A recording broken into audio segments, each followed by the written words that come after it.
Hello and welcome to variety with Vishwam.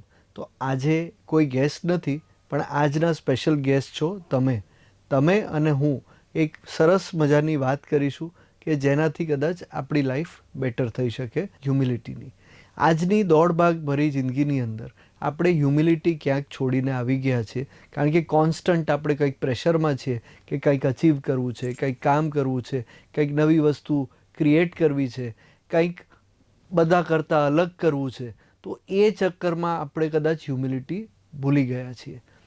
ઓર એવું કહી શકીએ કે આપણી લાઈફમાં હ્યુમિલિટી બહુ જ ઓછી જગ્યા ઓક્યુપાય કરી રહી છે. આપણે હ્યુમન છીએ તો આપણા માટે હ્યુમિલિટી તો સૌથી મોટી ઇમ્પોર્ટન્ટ વસ્તુ હોવી જોઈએ. જો હ્યુમિલિટી ના હોય જીવનમાં તો હ્યુમન કહેવાય જ નહીં, એવું કહીએ તો ચાલે. હું એક વાત કરી રહ્યો છું કે આપના ઓફિસમાં આપના કલીગની, આપના બોસની, આપના ટીમ મેમ્બર્સની, આપના ફેમિલીની અંદર આવતા કુકની કે હેલ્પરની કે એવી રીતના તમામ લોકો છે કે જે લોકો આપની લાઈફની અંદર ઇન્ટરેક્શનમાં આવે છે. તો એ લોકોની સાથે તમને અમુક લોકો ખાસ યાદ રહેશે કે એ લોકોએ તમારું ખાસ ધ્યાન રાખ્યું કે તમારી સાથે સ્માઇલથી અને એક હ્યુમિલિટીથી આપની સાથે વાત કરી. ખાલી એના માટે નહીં કે એ લોકો તમારા માટે કામ કરે છે કે તમે એમના માટે કામ કરો છો. એક હ્યુમન તરીકે એક હ્યુમિલિટી કે તમે ચાલતા જઈ રહ્યા છો અને તમે ચાની કીટલી પર રોકાયા અને પ્રેમથી સર ચા લો, તો એ ચાનો કપ આપણા માટે ઘણો એક પ્રિય બની જાય છે અને આપણા મોઢા પર એક સ્માઇલ આવી જાય છે. તો એ સ્માઇલ કઈ રીતે આવી? એ વ્યક્તિએ બહુ જ હ્યુમિલિટીથી અને સ્માઇલની સાથે આપણને ચા આપી. એની જ જગ્યાએ કોઈ કહે લો ચા, તો પછી આપણને કેવું લાગે? આ એક એવી સિમ્પલ વસ્તુ છે.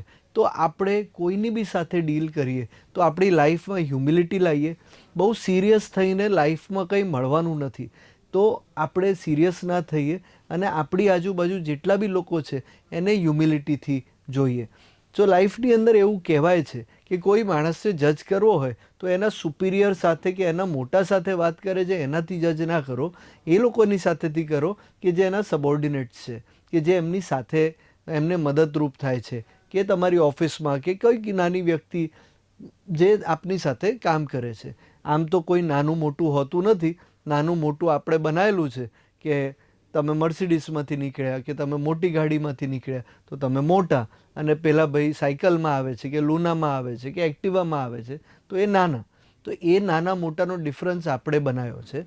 પણ હ્યુમન તરીકે જો તમે લાઈફની અંદર જો થોડી હ્યુમિલિટી લાવશો તો તમે ચોક્કસ એક પોતાની જાતને મોટા પણ મહેસૂસ કરશો અને કોઈકને સારું ફીલ કરાવશો. આ વિડીયો સાંભળીને જો તમને કંઈક લાગ્યું હોય કે આપણી લાઈફમાં હ્યુમિલિટી લાવવા જેવી છે તો ચોક્કસ લાવજો. અને જે લોકો હ્યુમેન થઈને હ્યુમિલિટી સાથે રહેતા હોય એ લોકો ખાસ કરીને એ વસ્તુ કરતા રહેજો. હ્યુમિલિટી એક હ્યુમનનું બહુ મોટું ટ્રેટ છે. તો આપણે જોડાયેલા રહીએ અને આવી જ રીતની વાતો હું આપના સમક્ષ રજૂ કરતો રહીશ. આની અંદર જસ્ટ હું એડ કરીશ કે રતન ટાટાને આપણે કઈ રીતે ઓળખીએ છીએ? એમની હ્યુમિલિટીને લીધે. એમની હ્યુમિલિટી, એમની હમ્બલનેસ એ એમને ડિફરન્સ કરે છે. અને એ સિરિયસ હતા પણ તોય એમના મોઢા પર સ્માઇલ હતી અને એક હમ્બલ ફીચર, એક હમ્બલ જેસ્ચર એમના મોઢા પરથી કાયમ છલકાતું હતું. તો આપણે હ્યુમિલિટીથી આપણી લાઈફ જીવીએ અને આનંદથી આપણી લાઈફ જીવીએ. Thank you very much for tuning in to variety with Vishwam. Stay tuned.